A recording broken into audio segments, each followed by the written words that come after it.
Assalamualaikum warahmatullahi wabarakatuh. Nama saya Siti Homsia, NIM E 2018-1170. Di sini saya akan menjelaskan materi tentang pengembangan kosmetik dan obat-obatan halal di Indonesia. Yang pertama yaitu kosmetik. Kosmetik adalah zat perawatan yang digunakan untuk meningkatkan penampilan atau aroma tubuh manusia untuk membersihkan, mempercantik, mempromosikan daya tarik, atau mengubah penampilan tanpa mempengaruhi struktur atau fungsi tubuh. Definisi kosmetik halal. Halal merupakan standar mutu tertinggi. Dalam agama Islam, halalan thayyiban merupakan manifestasi dan konsep tertinggi dalam standar mutu. Jadi, kosmetik halal itu merupakan kosmetik yang terbuat dari bahan yang tidak mengandung unsur haram. Kosmetik halal di Indonesia adalah kosmetik yang telah mendapatkan sertifikat halal dari lembaga resmi seperti LP, POM, MUI. Fatwa tentang standar kehalalan produk. Yang pertama yaitu penggunaan kosmetik untuk kepentingan berhias hukumnya boleh dengan syarat yang pertama, bahan yang digunakan adalah halal dan suci. Yang kedua, ditunjukkan untuk kepentingan yang dibolehkan secara syar'i. Dan yang terakhir yaitu tidak membahayakan. Poin yang kedua yaitu penggunaan kosmetik dalam yang menggunakan bahan yang najis maka hukumnya haram.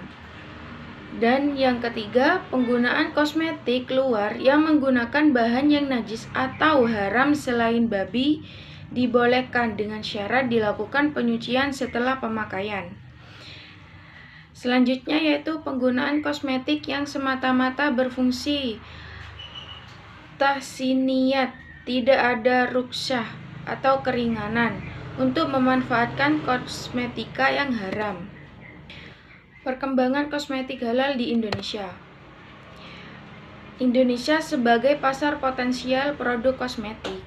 Ya, Kementerian Perindustrian mencatat pada tahun 2017 industri kosmetik di tanah air mencapai lebih dari 760 perusahaan yang terdiri dari 95% industri kosmetika nasional atau kecil dan menengah dan 5%-nya industri dengan skala besar.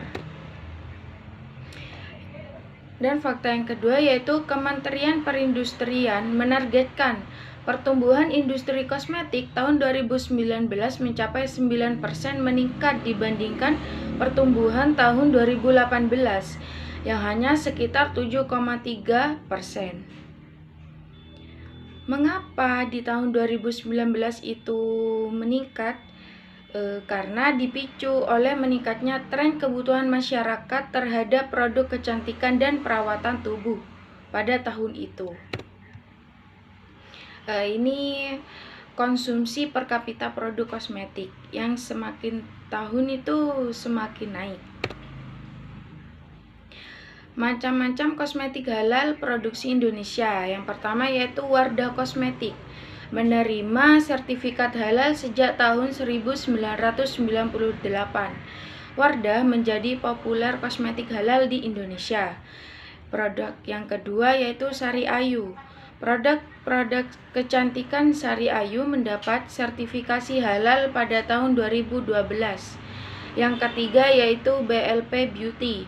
BLP Beauty sudah masuk dalam daftar kosmetik halal pada tahun ketiga.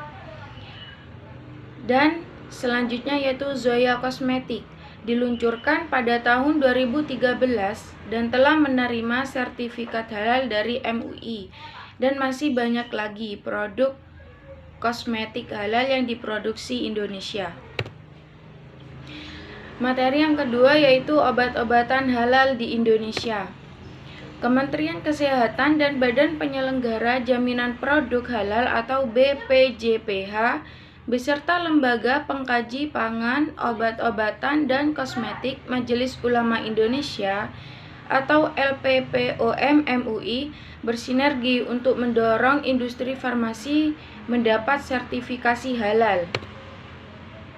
Sertifikasi halal juga memiliki salah satu sasaran dan strategi rencana pembangunan jangka menengah nasional atau RPJMN 2020 sampai 2024, yakni meliputi pengembangan obat, produk biologi, reagen, dan vaksin dalam negeri bersertifikat halal yang didukung oleh penelitian dan pengembangan life science. Kondisi dan tantangan industri farmasi dalam sertifikasi halal. Pertumbuhan sertifikasi halal bagi industri farmasi terbilang sangat tinggi. Jumlah kelompok farmasi, obat atau vaksin yang memiliki sertifikasi halal sebanyak 2.586 produk, yakni 0,5% dari keseluruhan produk halal yang berjumlah 5.705.560. Jumlah sertifikasi halal obat meningkat pada tahun 2019 seiring dengan mulai diimplementasikan Undang-Undang Nomor 33 Tahun 2014 tentang jaminan produk halal. Dan pada tahun 2020 terjadi penurunan seiring berjalannya Undang-Undang JPH, yakni Peraturan Pemerintah Nomor 39 Tahun 2021 tentang penyelenggaraan bidang jaminan produk halal.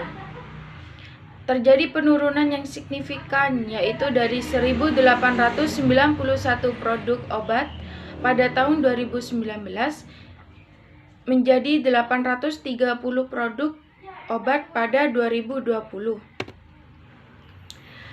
Salah satu penyebab lambatnya kecepatan sertifikasi halal industri farmasi adalah sumber bahan baku obat yang masih diimpor 95% dari luar negeri, yakni dari Tiongkok, India, Amerika, dan Eropa. Persentasenya bisa dilihat dari diagram tersebut. Dan yang selanjutnya yaitu adalah obat-obatan yang telah bersertifikat halal MUI dari produk Indonesia sendiri, yaitu Freshcare, Aquamarine, Holistic Biomedical, obat tradisional kayu putih, obat gosok The Cloves, obat herbal Nusantara, IoT Bokasi PT Karya Pak Oles, dan juga masih banyak lagi lainnya. Sekian dari saya, kurang lebihnya mohon maaf. Wassalamualaikum warahmatullahi wabarakatuh.